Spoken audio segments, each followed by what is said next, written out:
Welcome, welcome, welcome in everyone. Welcome to Care Concierge with CarePatrol, where education is the heart of everything that we do. CarePatrol is a senior placement agency, which is probably tells most of you nothing.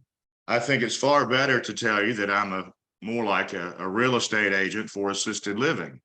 That's what we do. And we do that with the grace of referrals from folks like you who have friends, family, and patients who have questions about aging care or the healthcare continuum or what pays for what or what's next. So that's what we exist to do, is to educate our clients. And we're pleased to be able to also offer educational opportunities to you. We are credentialed by the Alabama Board of Nursing Practitioners and by the Alabama Board of Social Work Examiners to offer contact hours to you that are considered live. And they're considered live because we use an evaluation process that's password protected.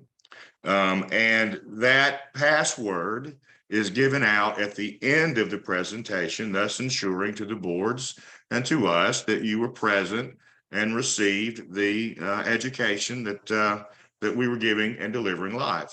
So therefore, that's why we do our evaluation process as we do. And as many of you are in, I'll go ahead and read to you the link so that you can make note of that. Those of you who are participating by phone or unable to see the screen and the chat room, let me read to you now the SurveyMonkey link so that you can make note of it. It is https://www.surveymonkey.com/lowercase r/all uppercase letters 8 V as in Victory, Q, S as in Sam, Q, Y, M as in Mary.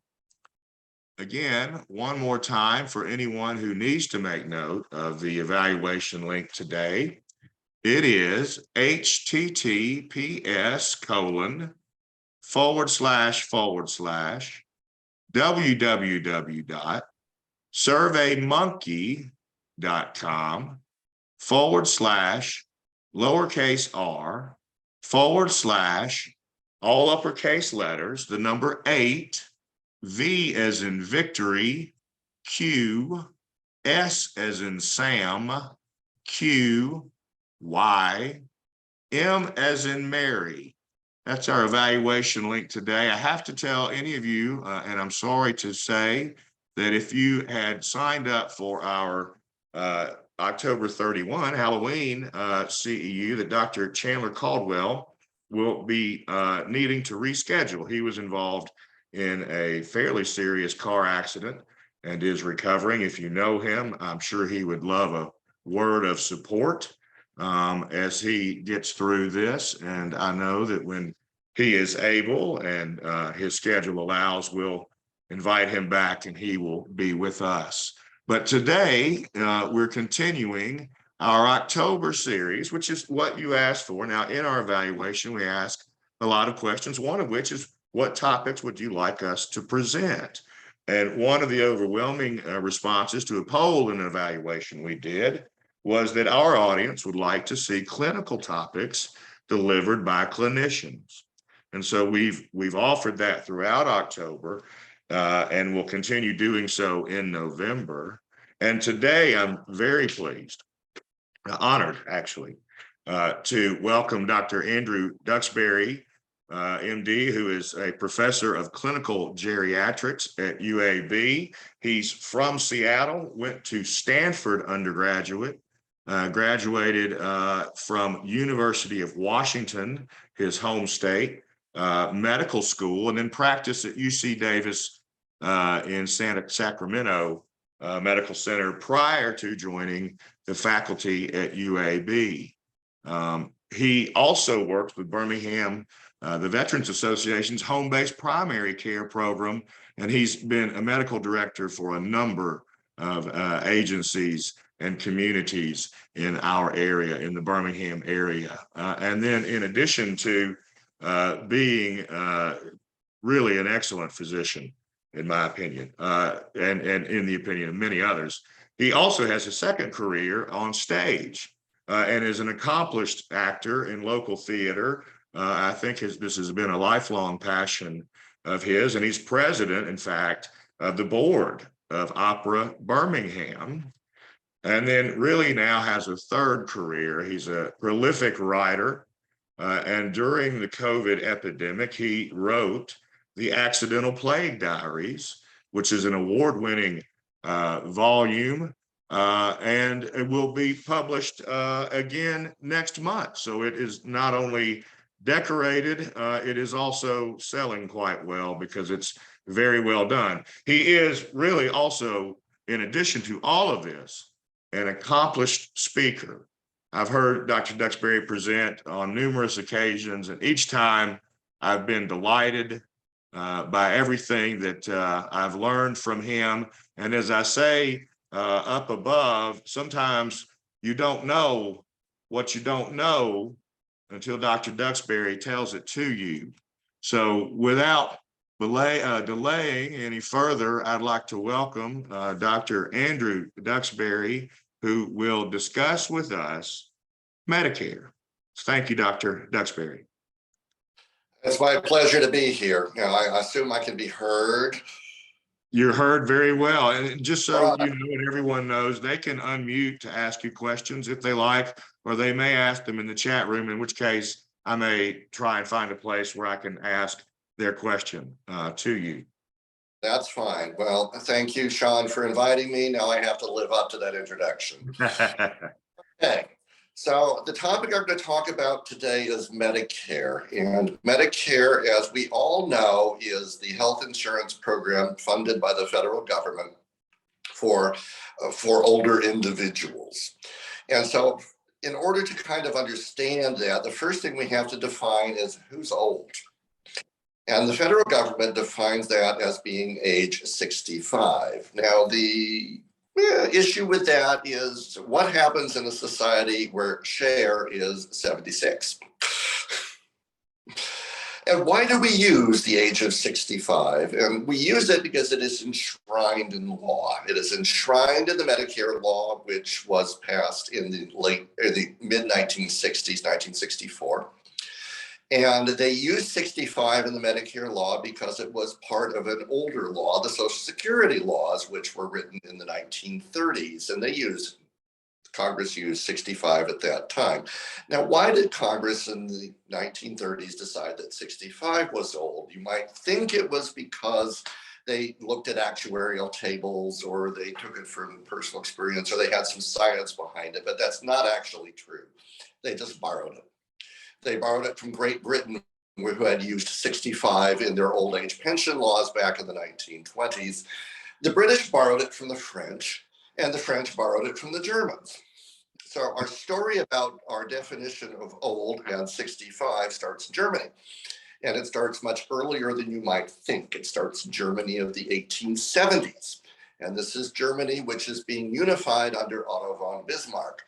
Germany did not become Germany until 1871 in the wake of the Franco-Prussian War. Before that, it was Prussia and Bavaria and Thuringia and Westphalia and all these other little principalities. It was Otto von Bismarck, the Iron Chancellor of Prussia, who used statecraft and warcraft together to create the modern nation state that we consider Germany. And he did it at that time because this was the age of imperialism. This was the age of Europe running across the globe going, we got the money, we got the guns, obviously we're the best, and carving up most of the other continents.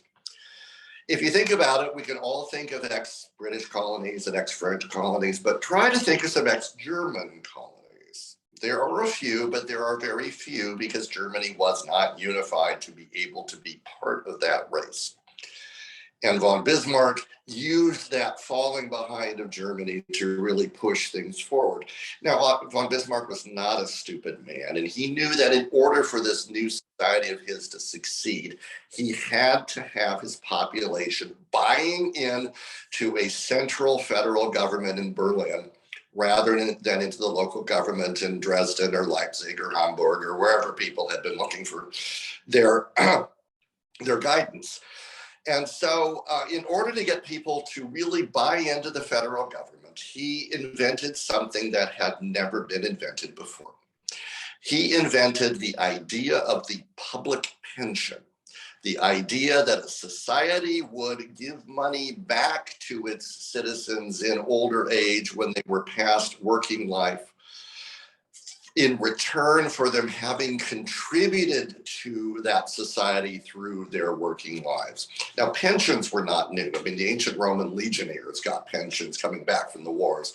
But the idea that the pension should be a public good payable by the public to the public, this was a radical new German 1870s idea that everybody else in Europe thought was crazy. Now, German people loved it. They thought it was great. And von Bismarck was not stupid. So he knew he had to set an age at which the people would see retirees getting these benefits, but at the same time, the treasury would not be going broke handing them out. So he went to the actuaries, because there were actuaries, because life insurance was invented around 17. So at this point, there's 175 years of experience in predicting how long people would live. And the German actuaries ran the numbers for him and said, von Bismarck, thou shalt set thy retirement age at the age of 70. Back in the 1870s. And so von Bismarck did. And now von Bismarck and Germany succeeds beyond his wildest dreams. It goes from being the backwater of Europe in the 1870s to holding off most of Europe 2 generations later in World War I. But if you'll remember, World War I did not go very well for the Germans. And the society was fracturing again along various lines. So there was reforms put in place in Germany at that time around World War I to try to keep the center holding. And one of the reforms that was put in place was to lower the age of the public pension from 70 to 65. And this was done for reasons. One, to get some money moving in society and having more people, kind of getting public benefits. And 2, it gave an excuse for the bureaucracy to get the old generation that had gotten them into the disaster of World War I out the door. And for new people and new ideas to come in. So that 65 stuck. And as World War I cleared the board in Europe and society, it just started to travel as other societies, having been devastated by World War I, were looking for new ideas. And they saw this weird public pension idea in Germany and thought, hey, that sounds good. And it just started to go from place to place to place in the late teens and the 20s. Leaps the Atlantic for the first time in 1923, Chile being the first American country with a Social Security-esque type program. So we are really late not picking up on it until 1934.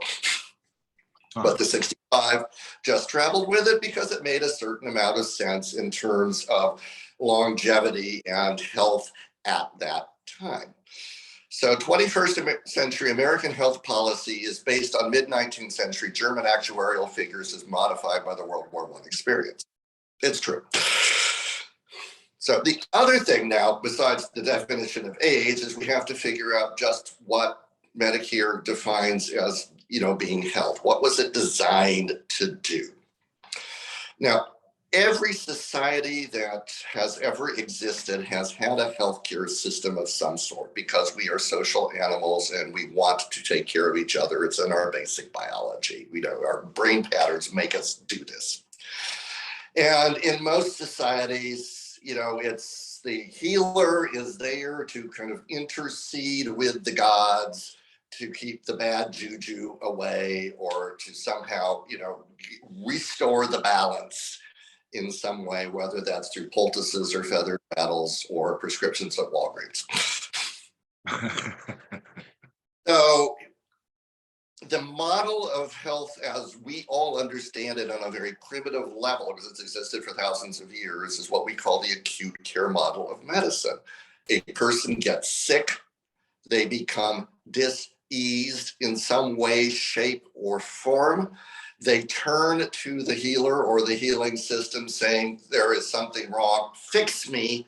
And the system steps in to fix that individual, to restore them to who they were prior to this dis-ease having been present. For thousands of years, this system has worked pretty well. Acute care model of medicine. Problem is we don't live in historical times, we live now. And if we start thinking about one of the most common disease processes of people over the age of 65 in the United States today, well, let's see, there's hypertension, dementia, arthritis, cancer, COPD, chronic kidney disease, depression. Start thinking through this list. How many of these disease processes can I take that individual, apply medicine as it exists in 2022 to, and restore them to who they were prior to the development of that disease process? Almost none, because these are not acute diseases. These are chronic diseases. And chronic diseases, it doesn't mean we can't make them better, we can't improve people, we can't, but if they stop taking their pills for their blood pressure, what happens? Their blood pressure goes up. We might be able to cut out certain cancers, but other ones, there's not much we can do. There is only one common category of disease process in the elder that actually fits the acute model, and that's depression. If depression is appropriately treated, we can actually return the individual to who they were physically and biochemically prior to the development of the disease. But that's about it. So here's the central dilemma. When Medicare was invented and codified in the law, the problem was that elders did not have access to the healthcare system for treatment of acute illness. They had pneumonia. They had no way of really getting into the system and paying for it. So Medicare was never designed to be an all-encompassing healthcare program for the elderly. That's not what it is, not what it does. Medicare was designed to allow an elder access to the healthcare system to treat acute illness. Does that very well. It's done that very well for decades. The problem is, and what they did not foresee when they were setting it up, was that if you take care of everybody's acute illness, what happens? They survive to develop chronic illness. And that was not really thought about, because that was really not an issue at the time that this was all being put together. So basically, Medicare defines chronic illness as acute illness happening over and over and over and over and over and over and over again. That's how it works. It's somewhat crazy making. It doesn't make a lot of sense from a financial or a policy point of view, but that's how the legislation was written. Okay. Back a little bit further in time from a present day, but we're not going back to the 1870s this time. Let's go back to the 1920s and the 1930s in the United States between the wars, which is when more or less the modern American healthcare system has its origins.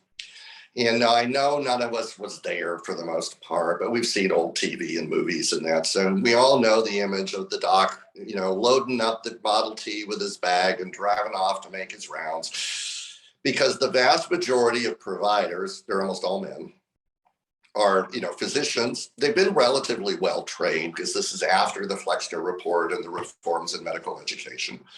They know what to do.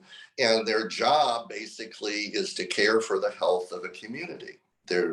majority of physicians in this country are primary care practitioners of one kind or another. They live in the community for which they care.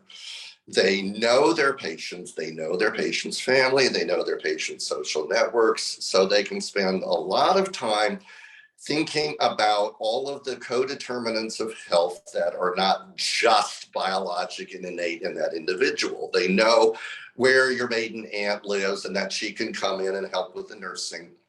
Because hospitals in this era are much smaller than they are now because they have very defined roles. If you are medically ill, you don't go to the hospital. You're treated at home and the doctor comes to you. Hospitals are there to provide surgical services because this is a couple of generations after Lister and aseptic surgery has come in. They will provide nursing care for those without an intact social structure that can provide it at home. They will separate people who may be a danger to the community from the community. TB, asylums, mental institutions, things of this type. This is also the era of the rest cure for the wealthy. Where they would check into the sanitarium, for 6 weeks and basically be cosseted. But, they don't do much more than that. And, in this era, UAB, what does UAB hospital consist of? It consists of the Hillman and the Jefferson Tower building. It's all they needed. Hospitals also, if they're attached to educational institutions, train the next generation of doctors and nurses. That's what they do. Well, it is on to this bucolic kind of era that World War II breaks. And World War II upends everything again. And in World War II, what happens? Well, millions upon millions of healthy young people are sent overseas. Some of them come back diseased. They may have been injured in the fighting. They may have picked up a weird disease in the tropics. Something has happened, but they're young and healthy bodies getting diseased. And this means that there's not a lot of complicating issues, and doctors can learn a whole lot real fast about what to do for various pathologies that can start to make things better real quick. And medical knowledge takes an enormous leap forward in the 1940s because of. At the same time, somebody finally figures out what Alexander Fleming's orange mold that he had discovered back in the 1920s was actually good for. And this was the penicillium mold from which we derived penicillin, and that became the first antibiotic. And for the first time, the soldiers on the front were not dying en masse of the thing that soldiers had always died of, which was wound infection and sepsis. That's always been the big killer, not the actual injuries themselves. Penicillin reversed that. So we had this miracle drug and then other antibiotics to follow. When we get to the late 1940s and the war is over, a couple of things have happened. One, because so many of the industrial jobs had to be done by women with the men fighting overseas, women having more likely to have childcare stuff and that, the big industrial employers realized that if they actually made sure that their employees had good health and their families had good health, they were much more likely to show up for their shifts. And so this idea that an employer providing healthcare was a real good social good came into being.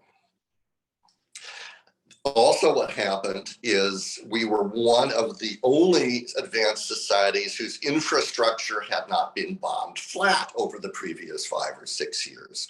So we had intact hospitals and doctors and that where nobody else did. So we didn't have to do any reinventing of our healthcare system in a more cooperative manner, unlike Europe. Also, everybody started to see people they know they would have watched die at home, go to a hospital and recover. because of these new wonder drugs like antibiotics. People would go into the hospital with pneumonia and they would walk out. And this is something that people had never seen before. And hospitals became the place where the miracle happens. And we developed a cultural idea of American exceptionalism in medicine, which hangs on to this day, because in the late 40s and in the 50s, it's absolutely true. Nobody can touch us. We have the infrastructure, we have the drugs, we have the universities creating the new doctors, we are publicly funding the research programs, et cetera, et cetera, et cetera. So, we are just zooming ahead of everybody else. It is no longer true. We would love to believe that it is true. But on the most recent WHO rankings, we're number 37 between Slovenia and Costa Rica.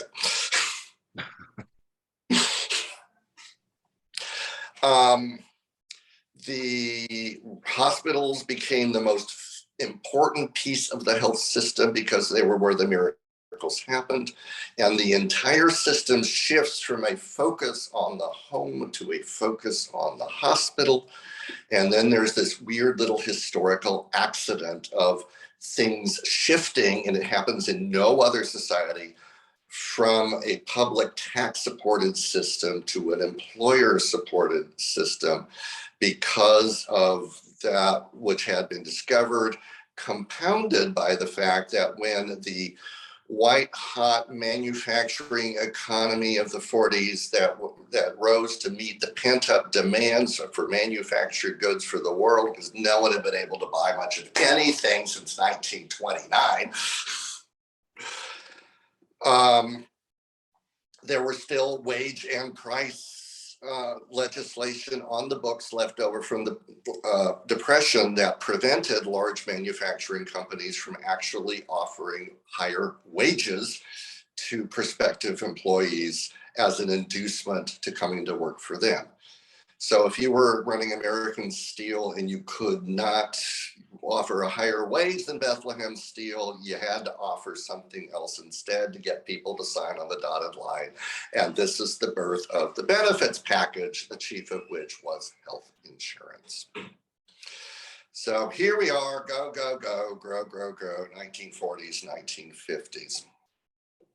Problem with this is that employment-based health insurance meant that there was no real social mechanism to take care of the post-employed.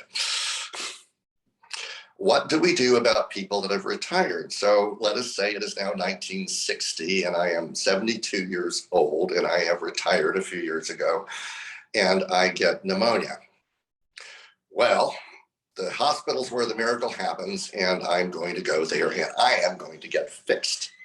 Now, in this era, from the 20s through this era, who owns the hospitals? It's not Healthcare Corporation of America.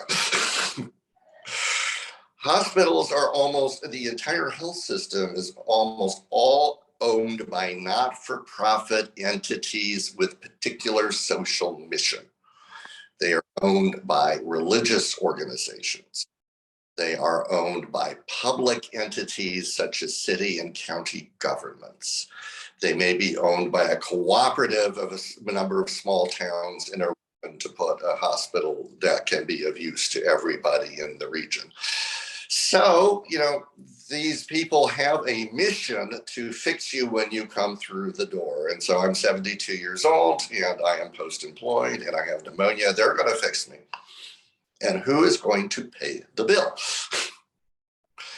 Well, I'm 72 years old living on a Social Security check. I don't got no money. So hospitals basically are eating the bills of the elderly starting in the mid 50s moving forward. And they go to Congress and they say, help. We must have a national solution to this problem, and we must do this relatively quickly, because if we do not do this, you're not going to have a whole lot of hospitals in the near future because we're all going to be broke. So they start exerting their pressure on Congress.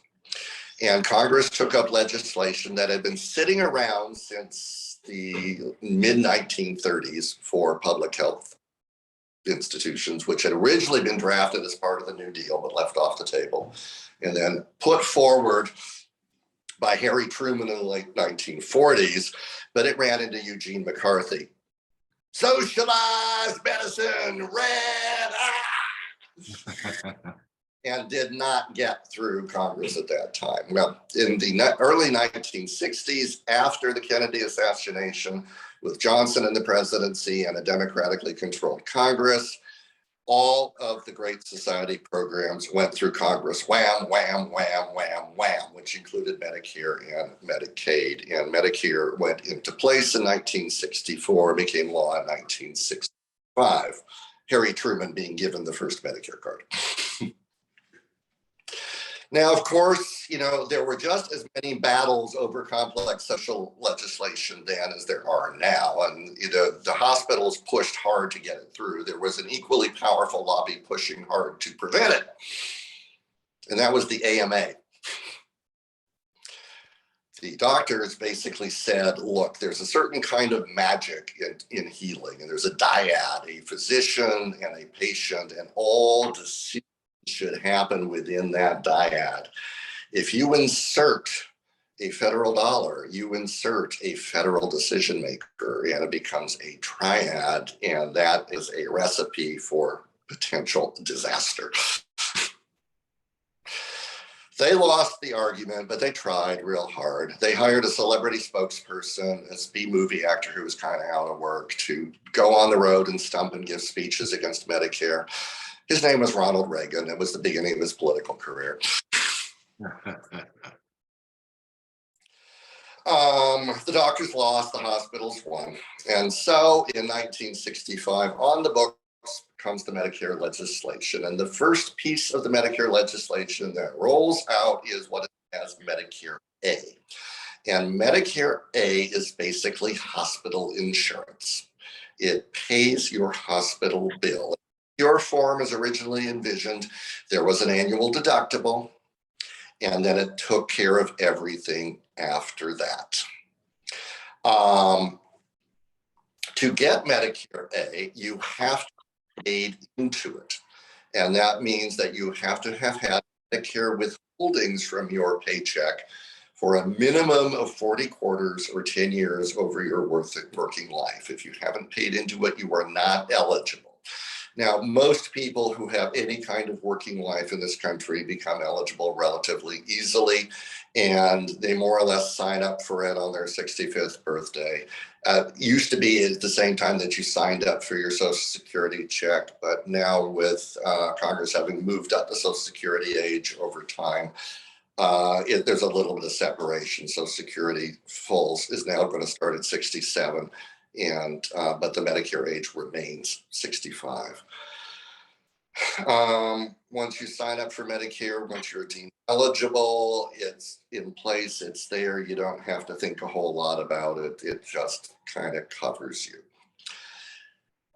There are other programs that have been added to Medicare A besides hospitals over time. They are things that Medicare regards as being in lieu of an acute hospitalization, chief amongst them being home health, which went in relatively early, and hospice, which went in the mid-1980s. There are certain populations that are not eligible for Medicare. If, for instance, I am an immigrant and I bring my parents over from the old country and they come here after their working lives, they will not be Medicare eligible because they will not have ever paid into the system. Congress, when it passes legislation, always exempts itself, its employees, blah, blah, blah, blah, blah, from federal legislation. And so originally, all federal employees were not eligible for Medicare. That has since been fixed. But the military still does not participate. So active duty military do not pay into Medicare. And if you are military and you do not retire into a civilian job and pay in for your 40 quarters at some point, you will not be eligible either. But they do have Champus and all of their others, TRICARE and their other systems.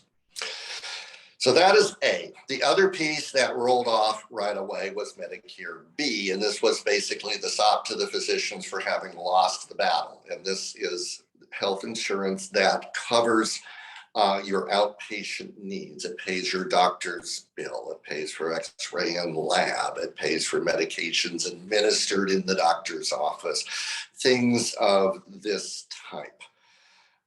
It is not automatic. It is elective. You have to specifically request and say, I want my Medicare B, and you are charged a premium on a monthly basis for it. The way that premium is paid is it is cut off the top of your Social Security check, so it's dollars that you just never see. It used to be a single one price fits all. There's now some tiering in it depending on income. The vast majority of people take Medicare B. There are a few populations that don't.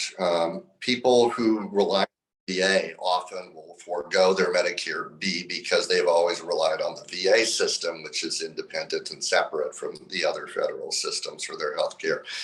It becomes a problem later in their lives when they become more debilitated because it means that the VA cannot call on Medicare B therapies or such things to help these individuals. Everything has to be done through a VA system, which sometimes is not the easiest of things to put in place. The biggest issue with Medicare B is when it was invented back in 1964, is it was invented as what is known as 80-20 indemnity insurance, meaning that the federal government pays 80% of a B bill, you are responsible for 20%. In 1965, when all of the bills were $10 doctor's visits, and $5 lab bills, it was not a big deal. No one had ever heard of a CT scan or a $6,000 PET scan or any of these kinds of things. Now, of course, they exist. So the first thing that happened in the late 1960s and early 1970s was that 20% was marching up as more technologies came online, as prices started to go up, and were becoming more and more unaffordable to middle America. Middle America turned to Congress, and Congress did nothing. It's very good at doing that. Private enterprise stepped in and invented what we now call supplemental insurance or Medigap insurance to plug that hole. And it was sold originally by private companies as a separate policy that you could purchase from them, and it paid for that 20% and for your annual deductible. It was a wild and woolly marketplace when it was first invented. It is now very tightly regulated. But it still exists out there. For instance, Plus is a common Blue Cross supplement that people have. So that is where we are we head into the 1970s, and the 1970s is the go, grow period of medicine in this country where everybody's getting rich. And where all of the senior leaders of medicine is the period they kind of grew up with, and they're still trying to figure out, why aren't we still there?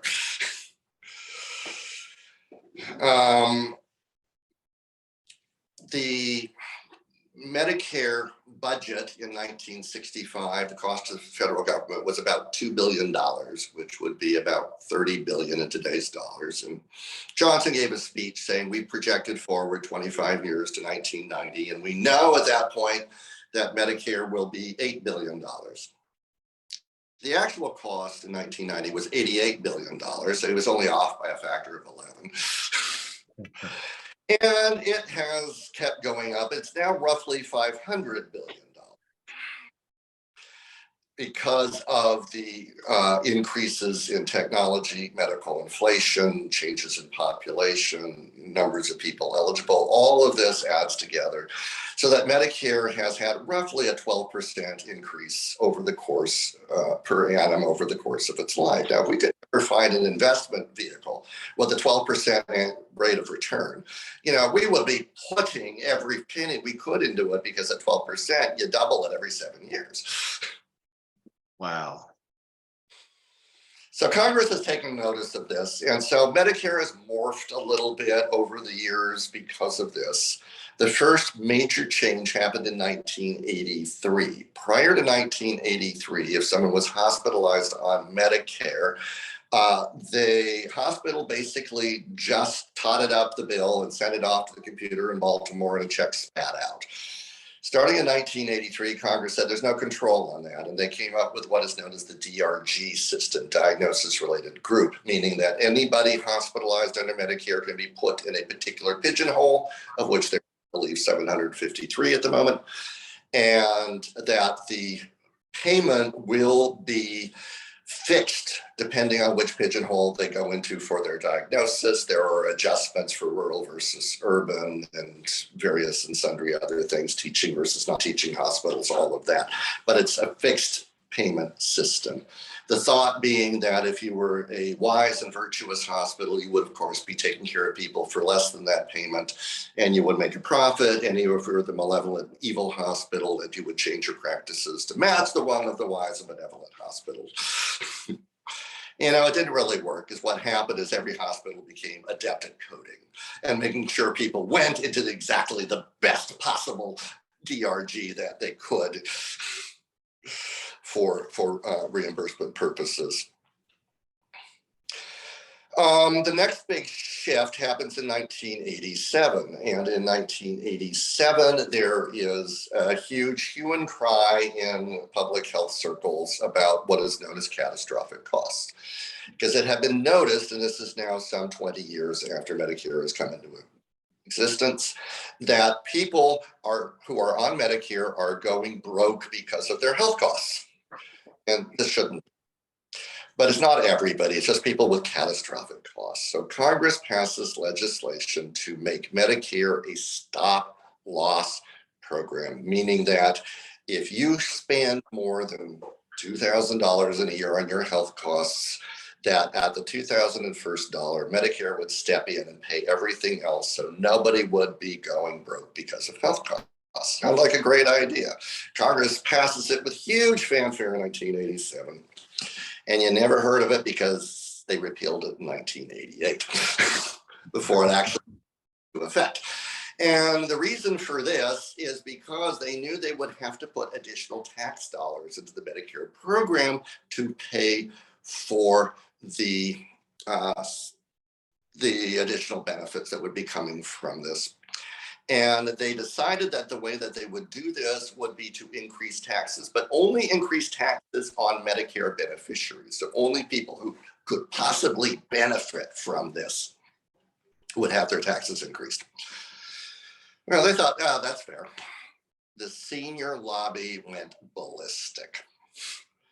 And for the first time, AARP and all of these other senior groups flexed their political muscles. And this was pre-2001. So, I mean, little old ladies were running up and down the halls of Congress with their umbrellas, chasing Congress. There's great film footage of them trying to overturn Dan Rostentowski's car in Dealey Plaza with him inside it, et cetera, et cetera, et cetera. And Congress said, oh my God, this is a problem. These people vote. So they backed off, they repealed it. They said, we'll fix it later. They never came back to it. In 1992, there was a new game in town with Bill Clinton having won the election, and he realized that the healthcare system in this country was a bit of a mess. And so he decided he was going to fix it. And the way that he was going to fix it was that he appointed his wife to become the healthcare czar, who was going to fix healthcare. And she's a very bright woman, and she got all of the best minds in health policy together in DC in closed door meetings to really figure out how to make the American healthcare system work the way it was supposed to. And they all got together and they put together all kinds of plans and policies and papers. Well, she's a very bright woman, but apparently she never watched Schoolhouse Rock. Where does legislation originate? Not in the executive, in the legislative. So when she presented formal plans fully done to Congress, who had been shut out of all of her closed door meetings, what do you think they did? Nothing. They're good at it. There was much egg on Bill and Hillary's faces. They never went back to healthcare again, and it's kind of the genesis for the Hillary hate that continues to this day. 10 years after that, under George W. Bush in 2002, we are all yelling and screaming at this point about medication costs. People are having to choose between their food and their medications because there was no medication benefit in Medicare. Why not? Because what does taking a medicine at home every day for months and years on end have to do with getting over an acute illness? Nothing. It wasn't considered to be something that was part of Medicare's purview. So in 2002, the Medicare Modernization Act is passed by Congress and signed by George W. Bush, and it creates a drug benefit that's available to all Medicare beneficiaries, and does some other things, including formalizes what is known as Medicare Advantage or Medicare HMOs, and a few other things. It's a god-awful piece of legislation, but we all have to live with it. Then in 2011, we have the battle over Obamacare. Now, Congress had learned a big lesson back in the 1980s in terms of we do not touch the third rail of Medicare. So for the most part, Medicare was left out of all of the wars over PPACA. But a couple of things did fall out that were important. The first was that Medicare, for the first time, was defined as being health insurance. In the past, it wasn't health insurance, it was Medicare. Defining it as health insurance means that it is subject to all of the rules that all health insurances are subject to, which meant that for the first time, Medicare was required to cover preventive services. It had never really done so in the past, because again, what does that have to do with getting over an acute illness? The other thing that it did is that there was legislation buried in the many pages that said, we see that a lot of Medicare beneficiaries with chronic illness are coming into the hospital and going out and coming back to the hospital with the same disease and going out and coming back to the hospital with the same disease and going out.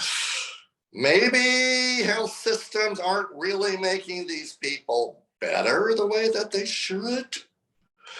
And so there was carrot and stick financial language put in that basically told health systems if they kept readmitting the same Medicare beneficiaries for the same diagnosis over and over again, they would be financially punished. And this was delayed language. It didn't actually go into effect until 2014. But when it went into effect, it became kind of a bombshell in the administrative offices, because prior to that, your job as the hospital with Medicare patients was to brand yourself so they would just keep coming back to you. Another head in the bed, another DRG, another head in the bed, another DRG. But after that point, that could be a problem. And all of a sudden, health systems all over the country started to recognize that chronic illness actually required chronic care rather than acute care. And there's been a sea change over the last decade in terms of how hospitals are approaching the chronically ill, and they are putting money into things like case management and house call programs and that never existed in the past. And then the last kind of major changes is courtesy of our old friend, the pandemic, which is the rise of telehealth. And Medicare changed the rules to make telehealth as count as a visit or an encounter for billing and payment under Medicare, which had not really existed before. Those rules still remain very much in flux. They are not necessarily the best things for the elder population. You haven't lived until you try to do tech support with 90-year-olds. Which I have had to do many times, but it has changed the face of things where things are. So I believe I have now talked for 50 minutes and given a broad overview of overall of this. So I'm happy to take any questions as I'm going hoarse.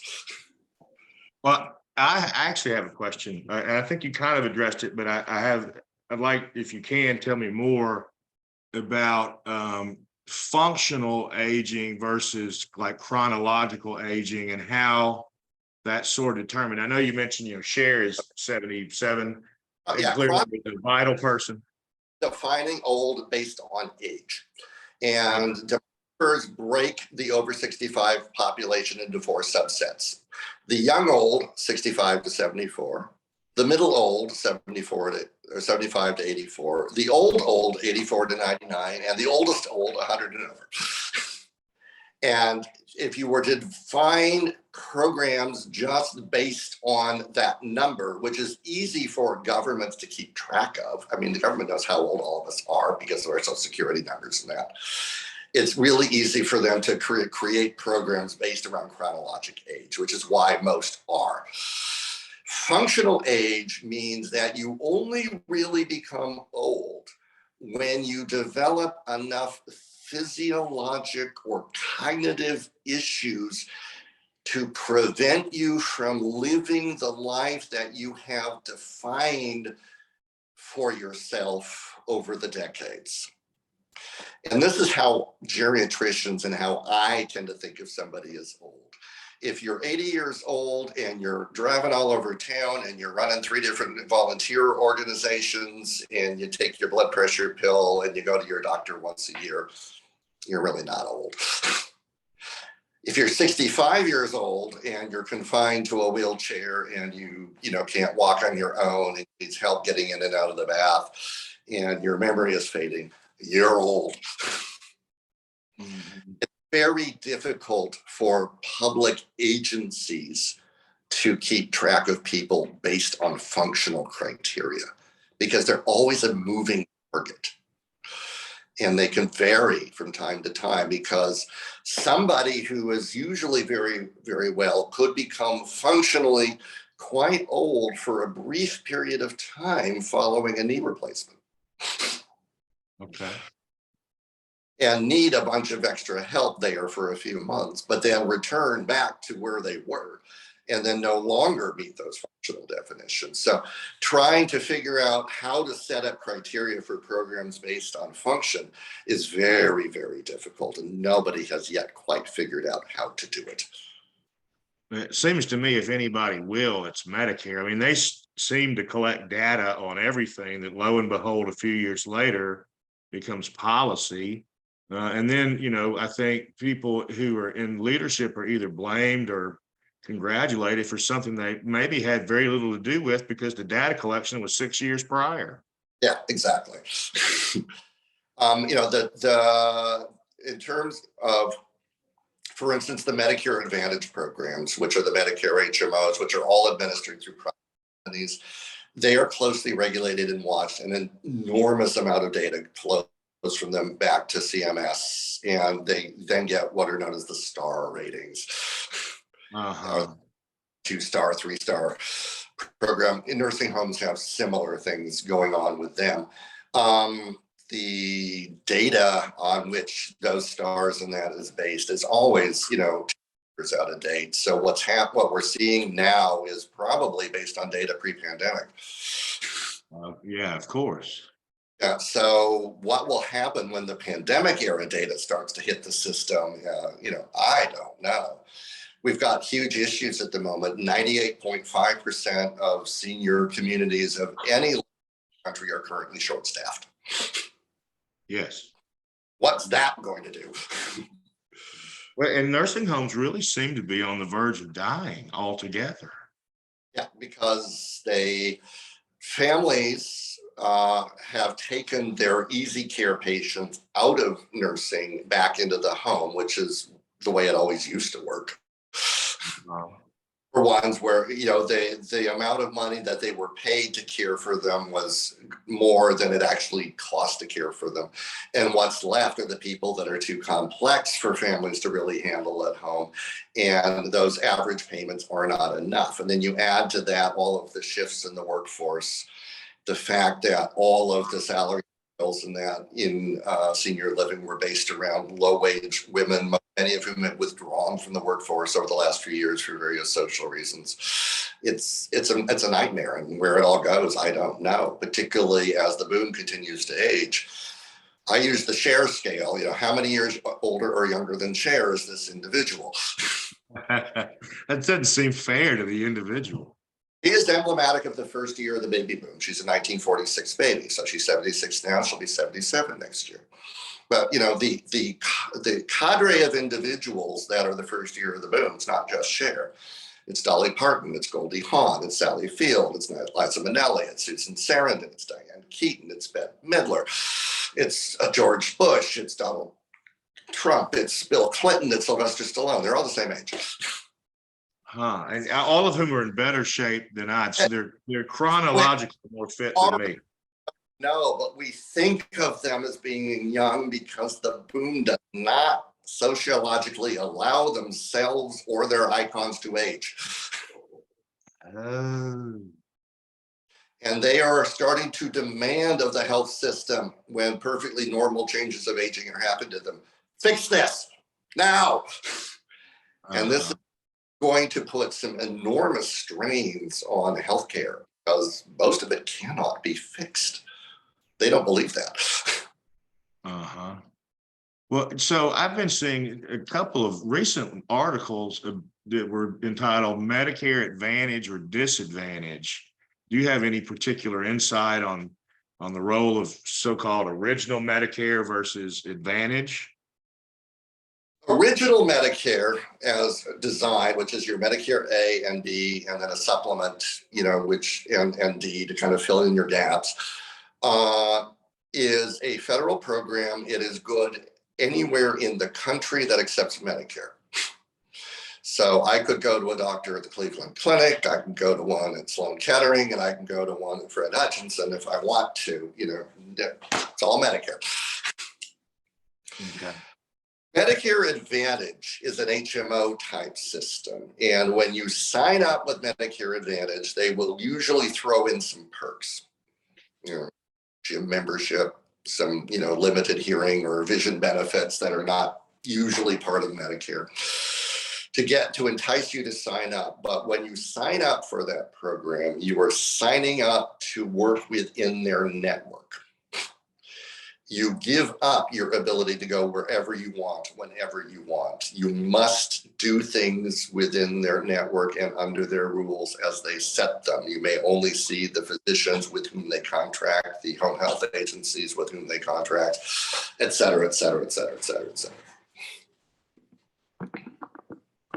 And don't they receive the same amount of money as would the provider had Medicare paid the provider directly?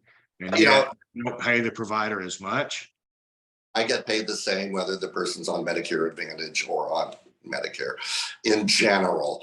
But it's all worked out at levels way above me at UAB in terms of how all those contractual things work. Because in general, it's not a per visit thing. It's a lump sum that's based on average. That's what I thought. But when people, exceed that average, say, for example, they need 20 days of rehab and they may only be approved for 14, it seems to be, to me, a business decision, not a medical decision in many cases.